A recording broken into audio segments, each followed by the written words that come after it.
Quais são as 4 escolas hoje que estão em funcionamento nesse programa de escolas cívicos militar? Perfeitamente. Bom dia a todos, vocês aqui do estúdio e os que estão nos ouvindo. A primeira escola de cívico-militar de Brusque foi a escola Paquetá. Paquetá. A segunda escola foi a Oscar Maluche, no Bateias. A terceira escola e quarta criadas no mesmo momento, a Isaura Gevaé, no Tomás Coelho, e a Teodoro Becker, no Stephen, né? Eu falei professor Augusto Equinorim. Stephen Bateias. Uhum. Isso. São essas 4, escolas. Ou existe no programa a possibilidade de abrir mais escolas? Existe... o prefeito, o ano passado, ventilou a possibilidade de ampliar, né?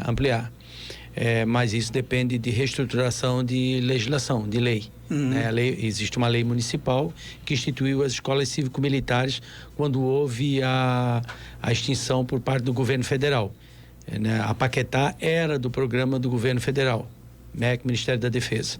Com a extinção do programa, criou-se uma lei municipal por interesse da comunidade, dos familiares, né?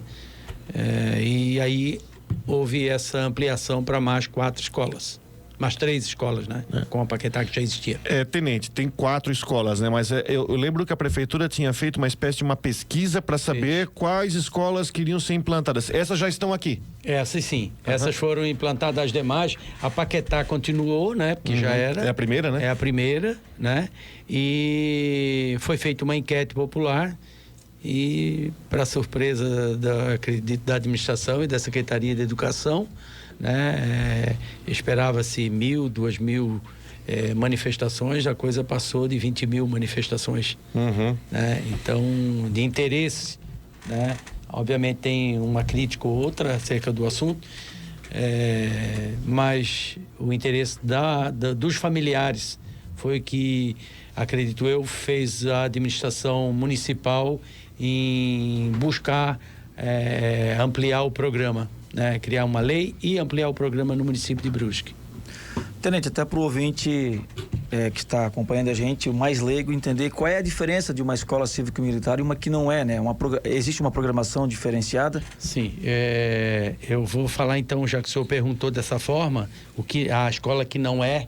Sim. Eu vou falar da escola militar, o que é um colégio militar e o que é um colégio cívico-militar. Sim. A diferença é que no colégio militar, o diretor tem que ser militar e os coordenadores também militares. O corpo docente poderá ser ou não militar. Numa escola cívico-militar, o diretor obrigatoriamente tem que ser civil, os coordenadores civis, professores civis ou outro militar que poderia ser contratado, aí o corpo docente poderia, né? Mas esse é o principal diferencial. Onde que entram os militares? Os militares, eles entram ao lado da coordenação, abaixo ao lado da coordenação. Tá? Então, existe o diretor, que é um profissional civil, né? Os coordenadores, que são civis, que seguem rigorosamente a legislação pedagógica, né? A programação da Secretaria de Educação, a MEC, e ao lado nós estaremos. E eu acredito que os senhores vão me perguntar, fazendo o quê? Né? Assim que o senhor me fizer a pergunta, eu vou dizer o que nós fazemos. Mas temos uma máxima na escola, né? Que escola não é quartel, a escola cívico-militar não é quartel e criança não é soldado. Não é soldado. Então, muitos confundem, né? Existia uma normatização do governo federal no programa anterior. Ele foi readaptado pela Secretaria de Educação, justamente conosco, para o município de Brusque, seguindo rigorosamente as normas do MEC, da Secretaria de Educação e para que o trabalho aconteça dentro das escolas cívico-militares. Tá, e como é que é então a questão pedagógica? Vamos falar do conteúdo pedagógico. Sim. Onde é que entra, no caso, o trabalho do militar, daqui um tenente, que o senhor é da reserva, né? Sim. Onde é que entra o seu trabalho? Eu confesso, nunca fui, tenho curiosidade de conhecer, né? Li pouco, admito que eu li pouco a respeito, Sim. então eu não vou fazer um pré-julgamento sem conhecer. Isso. Ótimo que o senhor está aqui, porque assim como eu, existe aí, Tenente Amaral, muitas pessoas que falam o que não deveriam falar por falta de conhecimento. Então, o que eu vejo hoje é uma falta de vontade dos jornalistas de buscar informação e às vezes até também de passarem essas informações, sabe? Que parece uma coisa e não é. Mas vamos lá, onde é que entra no aspecto pedagógico o trabalho do Tenente Amaral? Perfeitamente. O nosso trabalho, ele acontece, como eu disse anteriormente, junto da coordenação. Dentro do programa de escolas cívico-militares, nós temos um projeto chamado Projeto Valores. Esse Projeto Valores, ele trabalha preconceito, bullying, disciplina, responsabilidade, todos esses conteúdos são trabalhados por nós. Nós não lecionamos, nós não entramos dentro da sala de aula. Então, para lecionar matemática, a parte da pedagogia, ela é estritamente do professor. Nós não entramos em nada que diz respeito à matemática, às artes, à história, à geografia, ciências, não. Muito embora, às vezes, no corredor, nós cobramos. Senhor Amaral, nós íamos lá... Opa... Vamos conjugar esse verbo aí corretamente, né? Nós, as crianças, né? Volta e meia a gente cobra uma tabuada daquele que chega atrasado, sim, né? Sim, Poxa, sim. Tá aí parado, chegou atrasado, vamos lá. Tabuada de 7. Quanto é que é 7 vezes 8? Aí, se não sabe, já vamos para a tabuada. Então, Perfeito. Essa é uma parte que nós fazemos, né? Nós trabalhamos também o quê? Nós trabalhamos dentro do Projeto Valores a questão da busca ativa. Como funciona a busca ativa? Nós vamos em casa buscar a criança que está faltante, né? Então, nós temos no programa esse buscar em casa. Então, se ele começa a faltar 3, 4, 5 faltas, isso já começa para nós. Nós temos esse acompanhamento diário dentro da escola. Eles entram em forma, eles fazem uma formação antes de entrar para a sala de aula, canto hino nacional... São todos os dias isso? Todos os dias. Canto hino nacional, canto hino de Brusque, variando, né? Não todo dia, porque nós temos uma preocupação do tempo e nós temos aí 5, 10 minutos para não atrapalhar a primeira aula, e eles entram para a sala de aula como? Primeiro as meninas, depois os meninos. Nós trabalhamos essa questão do preconceito, né, do porquê que as meninas entram primeiro na sala de aula, já buscando aquela coisa do respeito à mulher ali na fase adulta, na fase da adolescência. Ser cavalheiro, né? Isso, o cavalheirismo, isso é ensinado por nós, né? Não tocar, jamais tocar na menina, tocar no menino, buscamos esse não tocar, né? Trabalhamos com eles a questão que diminuiu e muito a questão da ansiedade, das crises de ansiedade, né? Trabalhamos o equilíbrio emocional, porque muita gente pensa que fazer uma formação, o que chama entrar em forma, sentido, descansar, direita para a esquerda, isso dá lateralidade, isso dá equilíbrio, a mente controlando o corpo. Então, tudo isso faz parte do programa de como nós trabalhamos. Quando chegamos na escola Paquetá, lembro que a professora de matemática chegou para mim e disse: senhor Amaral, faltam 8 para a prova. Estão faltando 8 crianças para a prova. Eu disse: sério? E é a segunda chamada. Eu disse: então, deixe comigo. Vou pegar o endereço, peguei o endereço das crianças, comecei a buscar. Os primeiros que eu trouxe, sempre que vamos à casa de alguém, vamos com alguém da secretaria, nunca colocamos uma criança sozinha dentro do carro. De que idade que é essa criança? Só pra gente saber. As crianças, elas são do 6º ao 9º ano, do 6º, 8 anos, 9, 10, 11, de 8 a 15, porque os primeiros anos, 7, né? Para baixo já é creche, já é anos iniciais ali, né? Mas o que se busca normalmente é de 6º ao 9º, tá?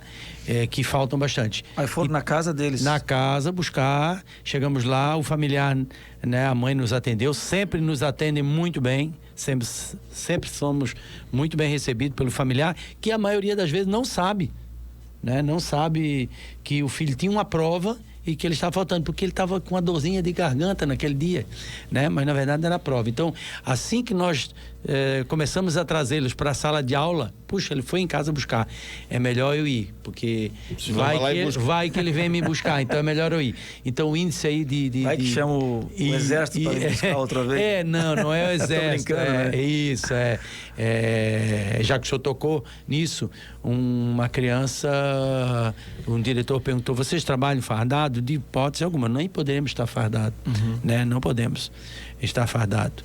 Somos da reserva. Somos da Marinha, da Força Aérea, do Exército. Uma criança tem uma questão particular porque houve uma busca em seu familiar em casa, ele traumatizou pela polícia militar. Então não trabalhamos isso, né? Então trabalhamos com as crianças com deficiência, né? Temos um olhar diferenciado para essas crianças, até porque os militares que lá estão nas 4 escolas são a grande maioria avô, né? São avós, e que têm experiência com crianças, né? E que temos militares que trabalharam no Oriente Médio, trabalharam no Haiti, trabalharam como nós na Amazônia, conhecemos tribos indígenas, trabalhamos, enfim, então temos uma vasta experiência ali nessa área também, para passar para as crianças um pouquinho do que é o mundo em relação e eles que estão aí no avançar na idade, enfim. Mas é uma síntese do nosso trabalho, né? O buscar em casa, a busca ativa, trabalho, o professor não entrega o trabalho. Isso é uma dificuldade, né? Uma dificuldade. E ainda não conseguimos atingir o ponto que nós gostaríamos, porque também somos poucos, né?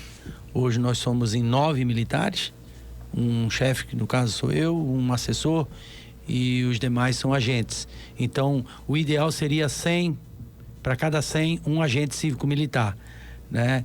Mas e o professor? O professor, ele está preocupado com a matemática, com o português, e ele cobra o quê? O professor, ele ensina quanto é que é 2 mais 2, é 4. Ele aplica uma prova e o aluno responde. E ele leva para casa e dá nota e corrige, enfim. O nosso trabalho é comportamental. Nós trabalhamos comportamento. O sim senhor, não senhora, né? Não chamar o professor pelo nome, ou Maria, ou João, não. Sempre no mínimo de professor, senhor, senhora, e isso a gente tem mudado. Tem as, né? Não é vícios aí. Não é fácil, tem os vícios. Mas é o trabalho que a escola faz, né? Conversamos com os jovens, o ajudar em casa, o fazer a cama, que não, né? O esticar a cama, ajudar a secar uma louça, recolher, enfim. São trabalhos que fazem parte do Projeto Valores, tá? Do Projeto Valores. Há uma falta, às vezes, de um professor, por um motivo qualquer, doença, enfim, já a coordenação nos aciona e nós entramos na sala, aí sim, nós entramos na sala com o Projeto Valores. Trabalhamos o Projeto Valores. Criamos, né, um incentivo nosso e da Secretaria de Educação e do professor Will, né? Uma fanfarra na Escola Cívico-Militar, que temos aí um sucesso aí, acredito que é do conhecimento dos senhores e da comunidade. Hoje o senhor falou que são 9 militares, né? 9. 8. 8, perdão. Um é civil. Esse outro é civil. Tá, são 8 militares. Esses 8 militares são todos da reserva? Qual é a característica de cada um? São do Exército, Marinha, Aeronáutica? Existe também da Polícia Militar? Quem são aqueles que estão ajudando o senhor aí nesse trabalho? Foi aberto um edital logo que a lei foi aprovada pela Prefeitura, pela Câmara de Vereadores, e todos os militares das Forças Armadas e da Polícia e do Bombeiro poderiam se candidatar, inclusive do segmento feminino. Vários se candidataram, porém desistiram ao longo do certame, né? E finalizaram apenas os da Marinha, do Exército e da Aeronáutica. Da Polícia Militar e Bombeiro desistiram por motivos pessoais, né? Não apresentaram a documentação, enfim, junto à Secretaria de Educação. Esses aprovados, como eu disse, são da Marinha, da Força Aérea e do Exército. Ali nós temos militares que serviram no Oriente Médio, na Amazônia, né, como eu disse, e um conhecimento nacional e internacional. São profissionais que, por voluntariado, né, voluntários, estão no programa. Temos 2 mulheres selecionadas, né? Uma já está do segmento feminino, uma já está trabalhando conosco. Ela fica mais diretamente ligada à escola Teodoro Becker, lá no Bateia, onde temos uma creche interna, onde ela auxilia no atendimento a essas crianças da creche e da escola como um todo. Mas nós precisamos de mais mulheres, né? Por quê? Porque nós temos dificuldade em atender meninas, né? Por questões óbvias. Eventualmente uma ou outra passa mal dentro do banheiro, uma crise de ansiedade, e nós não podemos tocar na criança, né? Numa menina, temos dificuldade para isso. Então, tendo uma militar, né, do segmento feminino, isso auxilia muito para tocar. Obviamente, para evitar um mal maior, um desmaio, uma coisa, eu já tive a oportunidade de tirar uma jovem de dentro do banheiro, desmaiada. Entrei lá e tirei ela de dentro do banheiro, né, para que ela fosse socorrida, né? Então, essa é o efetivo que nós temos. Mas esses são todos da reserva? Todos da reserva, todos da reserva. Não pode, obviamente, por questões, né, de vínculo e legal, estar da ativa, exatamente. E também não fardado. Jamais. Mesmo que tivéssemos autorização para botar uma farda, não poderíamos, né? Nós não utilizamos os termos arma, nós desvinculamos toda a questão militar, né? Então, eu vi há um tempo atrás uma matéria publicada no jornal, onde descrevia o que é uma escola cívico-militar, que não pode usar brinco, não pode pintar o cabelo, não pode. Não existe isso. Não na escola cívico-militar de Brusque. Não existe. Isso é um equívoco, né? Se nós vimos uma criança com um brinco, com uma argola enorme, né? A Paquetá, por exemplo, nós temos mais de 900 crianças dentro da escola Paquetá, né? E o espaço não é gigante. E eles correm muito. Como que nós vamos deixar isso sem fazer uma observação? Uma argola enorme, aquilo pode engatar em qualquer coisa e vir a machucar uma criança. Então nós pedimos que substitua aquele brinco, se possível, por um brinco pequenininho, uma argolinha pequena, discreto, né? Pintar o cabelo? Claro que pode pintar o cabelo. Nós trabalhamos dentro do programa, levamos pessoas com especialidade na área de maquiagem, de pintura, porque eles pintam com qualquer coisa e isso pode causar um dano à pele. Então é um olhar que nós fazemos. Nós fazemos master aulas com profissionais, né, que vão lá ensinar a fazer maquiagem, a ensinar comportamento à mesa, enfim, isso. Tenente, a gente sabe que, por exemplo, a distribuição dessas vagas na rede municipal de ensino como um todo são pelo bairro que a pessoa mora. Por exemplo, a escola na Bateia, no Zantão, no Paquetá e tudo mais. Mas aqui eu zoneamento. Por zoneamento. Aí que tá.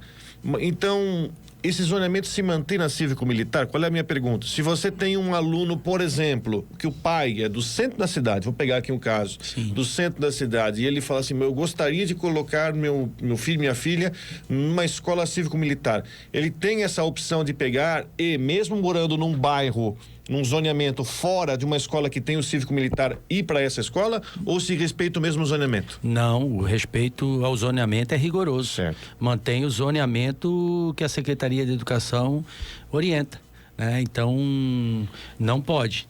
Ele está fora do zoneamento, tá? Então, temos uma fila enorme. Realmente, imagino que tem uma fila enorme. Se formos olhar lá, são 2, 3, 4 páginas aguardando, porque tem interesse em levar para a escola cívico-militar, mas ele tem que, já é orientado que ele vai para lá, mas ele tem que comprovar o zoneamento. Existe, por ser, às vezes, pessoas... As escolas, elas são selecionadas onde há vamos dizer assim, um grau de dificuldade variada, né? Do familiar, financeiro, droga, enfim, prostituição infantil, qualquer coisa nessa área. Ali há interesse em colocar evasão escolar, né? Então, ali há um interesse em nós estarmos presentes para trabalharmos essas questões, né? Porque o que se ensina, o que é ensinado por nós militares dentro do projeto Valores, ela não fica intramuros escolar. Ele tem reflexo na sociedade e no familiar. Então, mas obedece sim, obedece ao zoneamento, e o familiar muda bastante, porque às vezes ele trabalha no Bateia e agora ele arrumou um trabalho no Paquetá. Então ele muda para lá, comprova e muda para Paquetá. Certo. Para 2025 serão essas mesmas escolas. Não há, nesse momento, um plano para ampliação para novas escolas? Sendo atendidas? Foi falado na campanha eleitoral que haveria talvez uma ampliação, mas como eu disse anteriormente, isso depende de mudança da lei municipal, porque a lei ela tá restrita a essas escolas, esse efetivo. E eu imagino então, também tem uma pessoal também para isso, né? Sim, aí teria que ampliar a questão pessoal, mas isso depende ainda de legislação municipal, tá? O senhor entende que hoje, com esse trabalho que já são quanto tempo já que nós estamos nesse trabalho de coordenação e da aplicação? A Paquetá, 3 anos. 3 anos. E as demais começaram esse ano. É consolidado já ou ainda há um processo de consolidação na sua avaliação, depois de 3 anos? Eu costumo, às vezes, brincar, né, com quem me faz essa pergunta. Dizem que a foca é o bichinho que bate palmas para ela mesmo, né? Então, o animalzinho que bate... Né? Então, eu dizer que o programa é excelente, eu defendo o programa. Penso que ele é muito bom. Ele é excelente, ele precisa vamos dizer assim, de apoio que nós temos da secretaria, ele precisa de uma série de ampliar o efetivo, né? Como no município temos a Paquetá há 3 anos e a família quer, mas eu, por questões de comportamento, eu digo que a melhora ela só vai acontecer de fato, né, sendo observada, quando mudarmos também a questão de notas, né? Nosso trabalho, nosso objetivo maior é o conhecimento, né? Muito embora a nota, a gente sabe que é algo que o sistema impõe para ter uma nota para passar, mas eu olho para eles e digo a todo instante que entro numa sala de aula, não adianta você ter um certificado de conclusão do ensino fundamental se você não detém o conhecimento. Então você precisa estar na sala de aula para deter o conhecimento. E ao longo de 3, 4 anos que poderíamos ter uma média de comparação, né? Então, por enquanto, como o programa é novo, é jovem, nós estamos aí numa fase inicial, eu diria, né? Mas isso sim, nós temos métodos que estamos controlando isso, para nós termos mensalmente nós fazemos relatórios para a Secretaria de Educação. Eu fiz a pergunta no sentido de imaginar assim, que não é algo acabado. Não. Há sempre alterações a serem feitas à medida que você vai observando exatamente esse comportamento. Isso. E que tipo de alteração. Então eu imagino que seja isso, né? Sempre para melhorar, para prestar um serviço melhor, né? Isso, porque nós temos vários fatores que fazem, vamos dizer assim, que o programa tenha sucesso. Nós temos a criança, o professor e o familiar, né? E em quarto nós. Então, são fatores que vão fazer com que o resultado, o êxito do programa aconteça não só na parte comportamental, de disciplina, de respeito, de responsabilidade, mas também na parte pedagógica, que é vamos dizer assim, o ápice, o objetivo maior, né? A comunidade escolar, e quando eu falo a comunidade escolar, eu falo todos. Os professores, os pais, de maneira especial, os alunos e os vizinhos, digamos assim. Quem teve na sua avaliação, no seu olhar, nessa aquela coisa empírica de ficar... Quem é que teve mais dificuldade de se adaptar? Olhando nesses 3 anos, assim, qual a sua avaliação sobre isso? De chegar e dizer assim, opa, a escola militar, cívico-militar está aí, agora eu vou me adaptar a ela.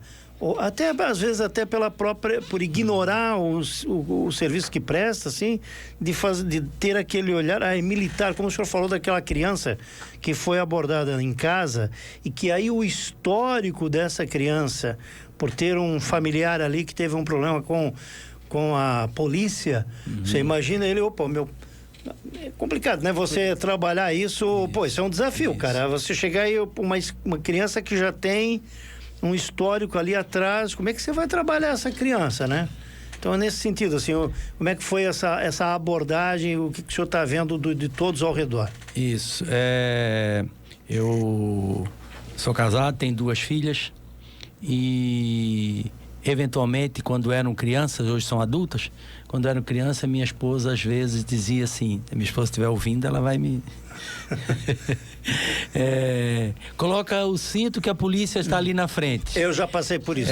Eu acho que muitos eu já passei por isso. Coloca o cinto que a polícia está ali à frente. Como se fosse uma penalidade. Isso. Bota o cinto, de forma alguma. Na hora eu já...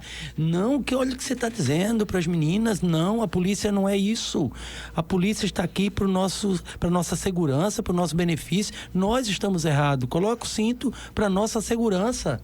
Então, trazendo a resposta que você acabou de me fazer, quando nós nos deparamos com um problema onde a criança teve uma situação, nós buscamos trabalhar com ela, porque o jovem hoje, ele não basta você dizer para ele, não faça isso.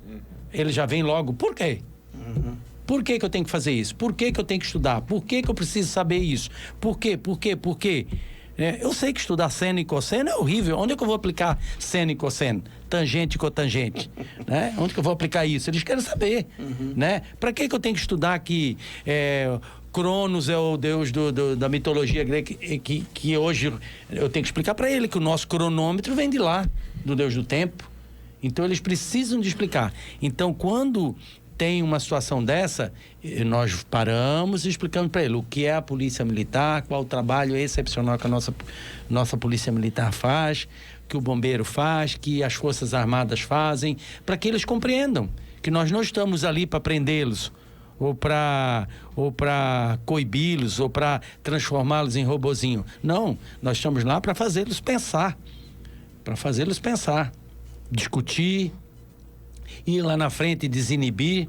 Nós temos um líder de classe que tira a chamada, faz a chamada em paralelo com o professor, ele apresenta aquela turma para o professor. Isso vai fazê-lo a desinibir, a parar com aquele constrangimento que muitos deles têm e com aquela dificuldade de falar em público. Então, esse trabalho a gente faz lá, diariamente com as crianças, né? Então, hoje, respondendo a sua pergunta, quem teve mais dificuldade? Eu diria que até as crianças, né? As crianças é o que tem mais dificuldade. O familiar acolheu, já inicialmente fizemos reuniões explicando o que é o programa. E eles começaram a ver as mudanças na parte externa da escola. Começou as mudanças ali. Criança largada pelo chão, sentados no piso, colando chiclete aqui ou acolá. Mudou isso totalmente. Então, a comunidade, né, teve uma aceitação com muita facilidade. E isso é o que eles, eventualmente, que bom que vocês vieram, mudou tudo isso ali. Depois, a parte docência viu que nós estamos ajudando, colaborando para que o trabalho de excelência que eles já faziam melhore e tenha mais possibilidade, que tudo que o professor quer é que toda a turma dele esteja dentro da sala de aula quando ele inicia um conteúdo. E isso nós buscamos ajudar o professor. E, por último, a criança, né, o jovem, que inicialmente olhou com uma certa desconfiança. Como é que vai ser? O que vai acontecer? Mas quando eles começaram a compreender o quanto é bom, nós recebemos cartinha, nós recebemos bilhete, nós recebemos por parte deles. E aí que está. Por que eu me mantenho lá? Eu me mantenho lá por isso. Sim. Porque eu vi que as crianças estão tendo uma aceitação e estamos fazendo alguma coisa de bom para a sociedade daqui um pouquinho ali na frente. Com certeza, é o tipo de trabalho que você só vai observar, espero que nós estejamos vivos para isso. Daqui a 10, 15 anos, né? É o mesmo trabalho que faz a Polícia Militar aí com relação a Proerd. É a mesma coisa. Excepcional. Obviamente que você vai ter um ou outro desviando o caminho, faz parte. Mas se você salvar de um número grande de crianças, se você conseguir, eu falo salvar porque é isso mesmo, você tem que saber que o mundo do jeito que está hoje, você está salvando, né? Isso. Se você conseguir salvar, vai ser bom para mim, vai ser bom pro Amaral, vai ser bom pro Rodrigo, para a sociedade de uma forma geral. Parabéns e muitíssimo obrigado, Tenente Amaral. Quem está mandando um abraço pro senhor aqui é o nosso glorioso Serafim Venzon, que ainda quero trazê-lo aqui no programa para a gente falar de política, final do ano aí, né, Rodrigo? Uma coisa mais descontraída. Tá parabenizando o trabalho aí do Tenente Coronel Amaral pela realização e essa formação que está fazendo. Uma coisa que ainda faz parte do nosso programa, nós militares, a escola terminou o expediente, fechou e foram embora. Fim de semana, tudo bem, na segunda-feira tomamos conhecimento que houve, por exemplo, uma desavença entre 2 jovens no bairro tal. De onde eles são? Eles são das nossas escolas? Opa! Não, mas foi fora, foi no domingo, não tem nada a ver com a escola. Como não? Como não? Tem sim. Tem sim. O que nós ensinamos na escola tem que ter reflexo lá fora. Ou alguma coisa está faltando e temos que melhorar. É uma preocupação constante. Seja o comportamento no ônibus, na sociedade como um todo. Então, isso faz parte do projeto Valores. Tá? Não se limita ao dia a dia dentro da escola. Ele tem que ter reflexo lá fora. E aí sim será o sucesso do programa. Muito bem. Meu caro Tenente Amaral, muitíssimo obrigado e esperamos falar mais vezes aqui desse trabalho que está sendo realizado e divulgá-lo. Obrigado. Eu agradeço a oportunidade e convido os senhores aqui da rádio, a hora que tiverem disponibilidade de tempo, que nos visitem.